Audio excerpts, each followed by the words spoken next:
Сәлем баршаңызға.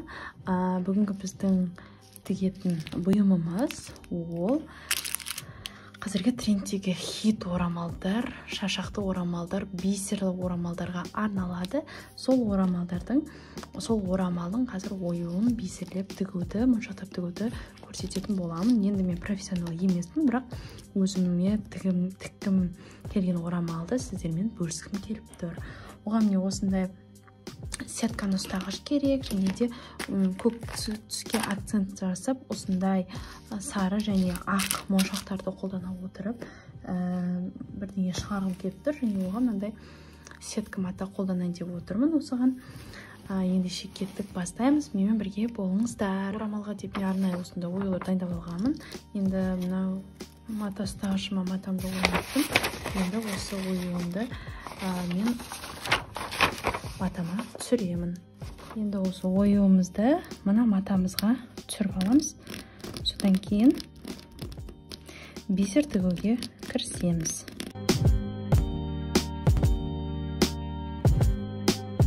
Оюымызды түсіріп болдық. Мен жібімді сеткама бекітіп алдым. Енді пайетка мен бисерден бастап өрнектің бір жиек бөлігін айналдыра пайетмен және бисермен тігіп шығатын боламын. Қазір оның жолын көрсетемін. Бірінші бұлай пайетканы орнатамыз. Орнатқан пайеткамыздың үстіне біз бір бисер алып орнатамыз да. Бір бисер алып орнатамыз да. Міне пайетканың ортасынан қайта кейінге қарай алып жанынан шығарамыз.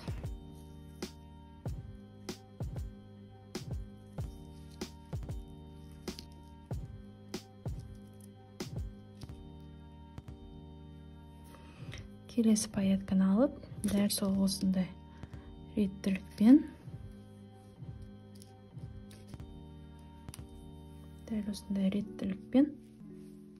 өтіп шығамыз.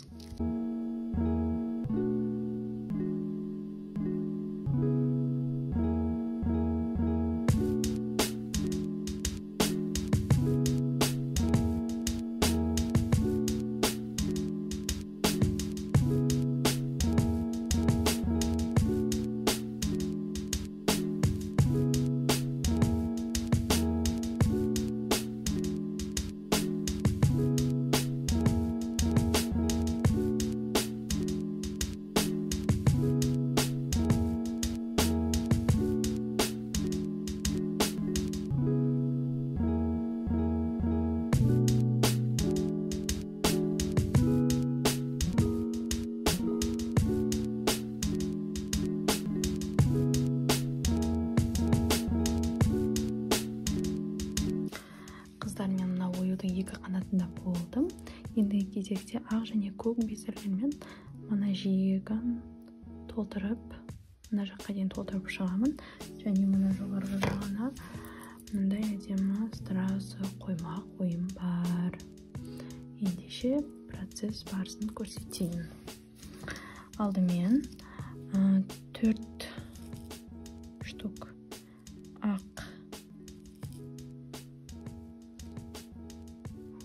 ақ бисер алып, бір штук көк бисермен аяқтағым келіп отыр. Былай жіпке тізіп міне орналастырдық. Ендігі сеткаға бекітеміз. Міне осылай. Кейінгісін жанынан міне шығарып,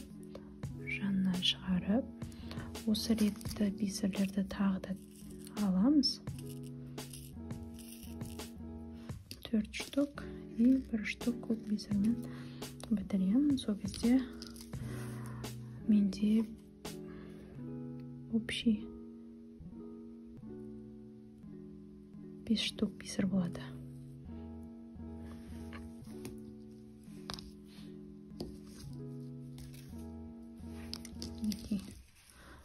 Осылай. Келесі міне жанынан шығарамын.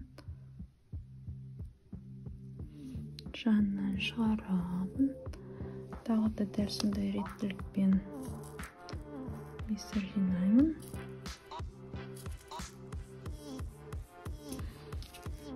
көк бисер.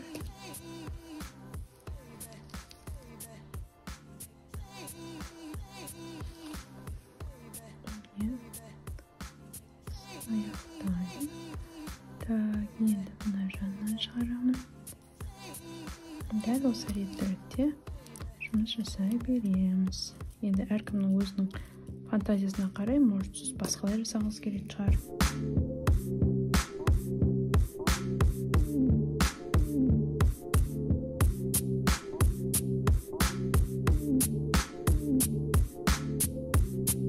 Қыздармен ақ және көк бисерлі толтыруымды толтырып болдым.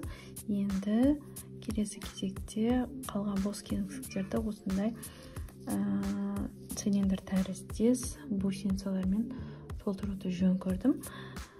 Енді олардың тігілуін көрсетейін. Так, міне біреуін аламын. Біреу, екеу алдым. Міне және үшіншісін аламын.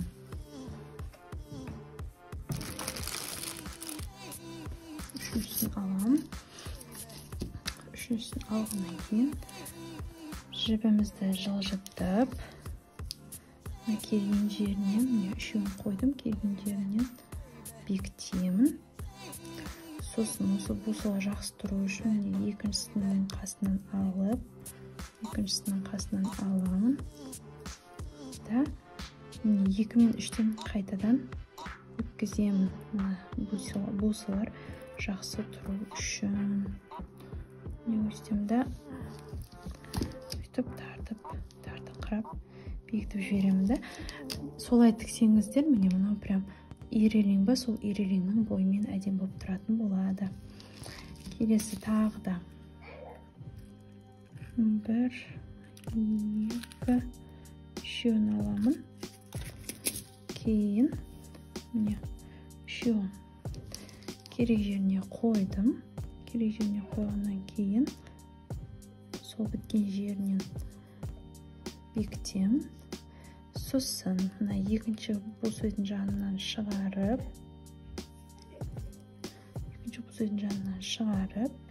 міне 2 мен 3-тен қайта өтемін. Сөйтіп кішкене былай ықшамдап тартыңқырап жіберем. Вот сол кезде әр бусы өз орнына түседі.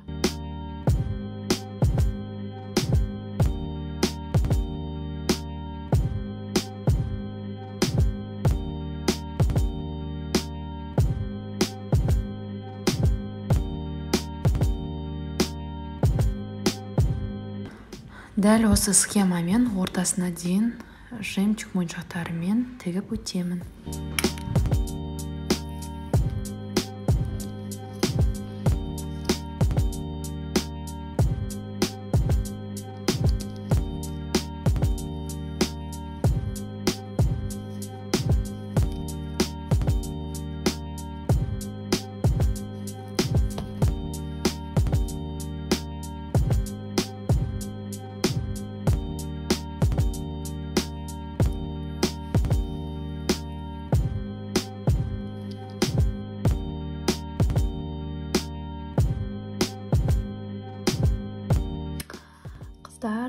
Мен мына бусыларды тізіп болдым. Мына бусыды қатырып, мынада кішкене салпыншақ байланыстырып жатырмын.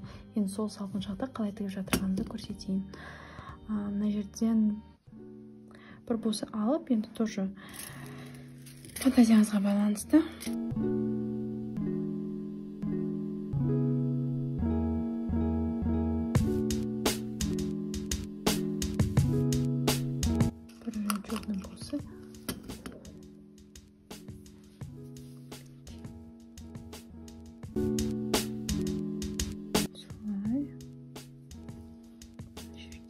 Байланыстырамыз. Енді әркімнің фантазиясына қарай, может, бұны былай жасағысы келмейтін шығар. Кішкене салпыншақ болсын, кішкене бөтені болсын деп жасап жатырмын. Қыздар, мен мына оюдың екі қанатында дәл астындағыдай қылып толтыруды жөн көрдім, дәрісінде толтырдым. И мына бөлінділерінде дәл осындай қылып тоже мына қайрылысқан жерін осы цилиндр тәрізді бусымен толтырамын да. Дальше мына жылтырға дейін жемчугпен ұстатамын. Мына жылтырды мен арнайы өзінің жапсыратын клейі бар. Мындай осы клеймен жапсырып алып, кейін төрт жағынан өзі жіп кіргізуге, жіппен байлауға арналған тесіктері бар, сонымен бекіттім. Енді дәл манағы схемамен мына цилиндр тәрізді бусыларымызды бекітеміз. Мен қошқар мүйізімнің екі қанатын болдым. Ендігі кезек мына жерге тағы да бір әдемі шашақ жасайын деп тұрмын. Сонымен бұл оюымыз бітеді.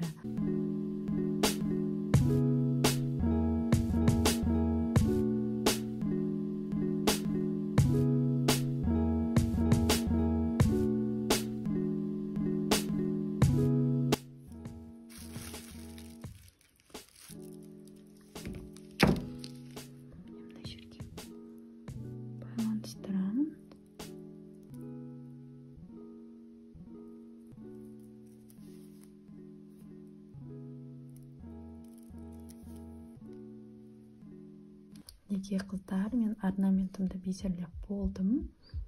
Өте әдемі шықты және блестящий болып, өзім қалағандай болып шықты. Ендігі кезек мына моншақтарға арналған клейді мен сеткамның іш жағынан жағына жағып шығамын. Жіптері үзіліп кетпес үшін страховка ретінде.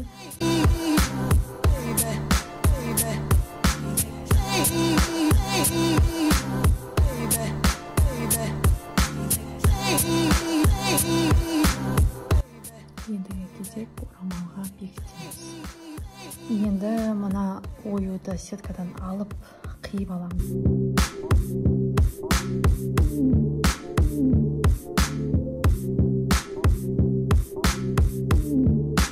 Неге оюымды қиып алып, орамалымның центрін белгілеп алдым. Енді осыны шашақтары маңдайға түсіп тұратын етіп орамалға бекітемін.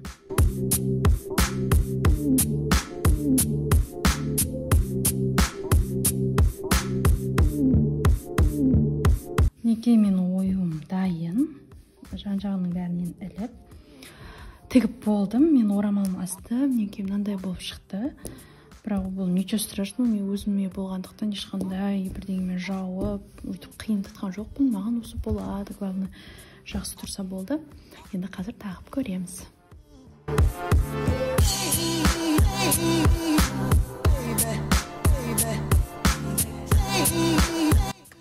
Осымен орамал тігуіміз тәмам. Сіздер де тезірек орамал тігуге кірісіңіздер. Сіздерге ұнады деп ойлаймын. Сондықтан менімен бірге болып, лайк басып, подписка жазуды ұмытпаңыздар. Сұрақтарыңыз болса, сіздерді комментарийде күтетін боламын. Назарларыңызға рахмет. Сау болыңыздар.